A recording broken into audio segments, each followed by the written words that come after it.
Hello and welcome to this, an InRetroSpect shot.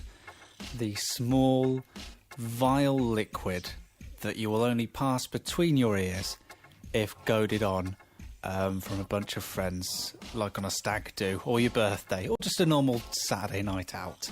That's kind of what this is. Hopefully it's not that vile. You may have experienced an InRetroSpect shot before. We did a load earlier in the year across the E3 Expos.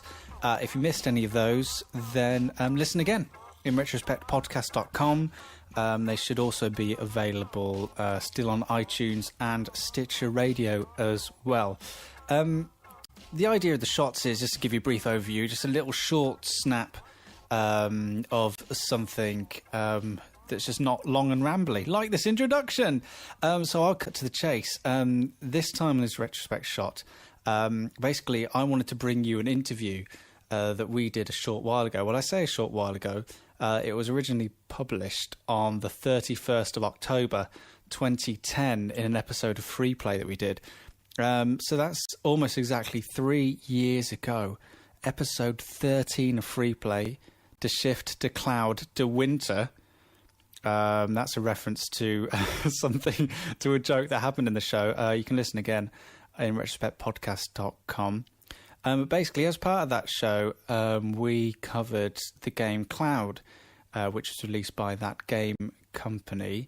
And Pete managed to land a fabulous interview with one of the co-founders of that game company, Kellee Santiago. So I thought it would be nice for those of you who missed the interview for the first time around back in 2010 to hear that interview again.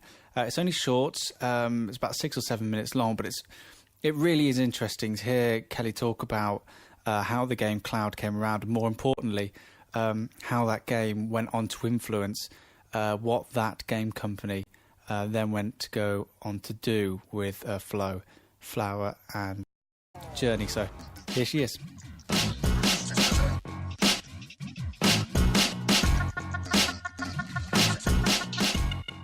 So Cloud is a game that was developed at the University of Southern California in the School of Cinematic Arts. The student team comprised of about 5 or 6 students that were in the interactive media program. And it was developed in part for a grant that was being offered to pay not a lot of money, but some money to for a student team to create their own game. And the only requirement that we had was that it had to be innovative. And being a sort of multidisciplinary group of students, we couldn't really innovate on technology the way that certainly many games innovate. And so we kind of thought, well, how could we innovate in our own way? How could we innovate in content, since we are at the School of Cinematic Arts? And we wanted to try and make a game that started from a perspective of emotion, of sort of what's the feel of the experience, and then let's create a game, the visuals, the audio, the interaction to try and get to that target. And the emotion that we came upon was the feeling of remembering what it was like to be a child, daydreaming and looking at the clouds. We thought this was an emotion that anyone in the world, regardless of their age, race, or gender, could identify with. So we thought it was sort of a good experiment as far as seeing if games really were capable of communicating different emotions. I mean, this was 5 years ago now, so it's kind of funny to think about it. A lot's happened since then, especially because of digital distribution. But we were really wondering, maybe people only look for certain emotions in games, maybe that's okay. So we wanted to try and see how people would react to a game that was made around a different emotion. And then it became available as a free PC download, mainly to make it available for the student game festivals that we were submitting to. And it just exploded in this really incredible way. That was also very validating. I mean, within months we had over 350,000 downloads, and now it's in the millions, which is just incredible. And coming from theater, which is my background, that was more than every single person in every theater that I'd ever done a show in. So I was certainly really inspired by that, to look towards digital distribution. And that's what inspired Genova Chen, who is the creative director of that project, he and I to co-found Thatgamecompany, to continue making games, but in the commercial marketplace that explore different emotions. So in the game, let's get to that part. So in the game, how that manifested is that you play as this boy who's trapped in a hospital, he's sick, and he daydreams that he can fly through the clouds. So it's a very simple game in which you fly around clouds, you can suck them up and then blow them back out again to create different shapes. You collect them, you convert them, you can create thunderstorms. Fantastic. Your whole body of work has often involved nature and biology and that kind of thing. Is that something that you're particularly interested in? It's hard to say. I mean, I think we have an artistic sensibility in that. I think everyone at that game company, and Genova is exemplary of this attitude of just sort of taking inspiration from everywhere, and nature is something that is everywhere. So it's a very easy and endless source of inspiration. Okay.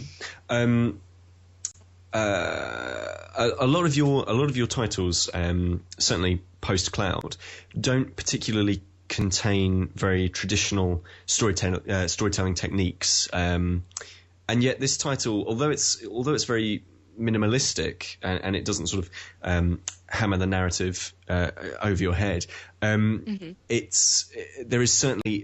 narrative is certainly present.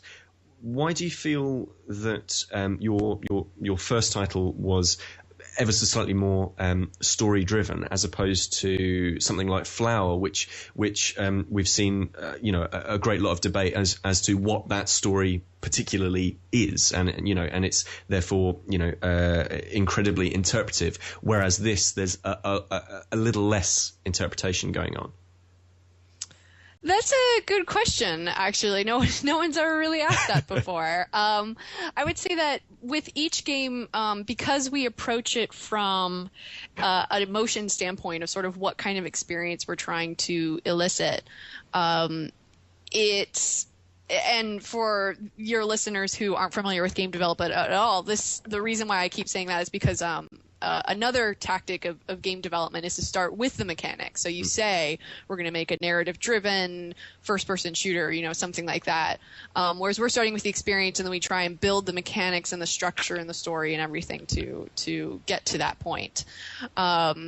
So depending on the experience, I think Flower started at a different Cloud did as far as the emotions that we were trying to create.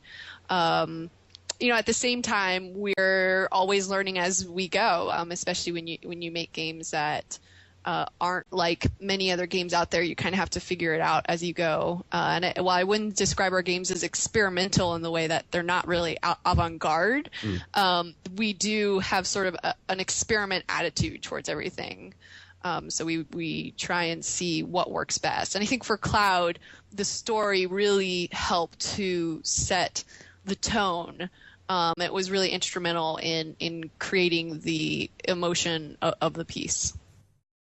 There we go. That's Kellee Santiago speaking to our very own Peter Willington 3 years ago, back in 2010.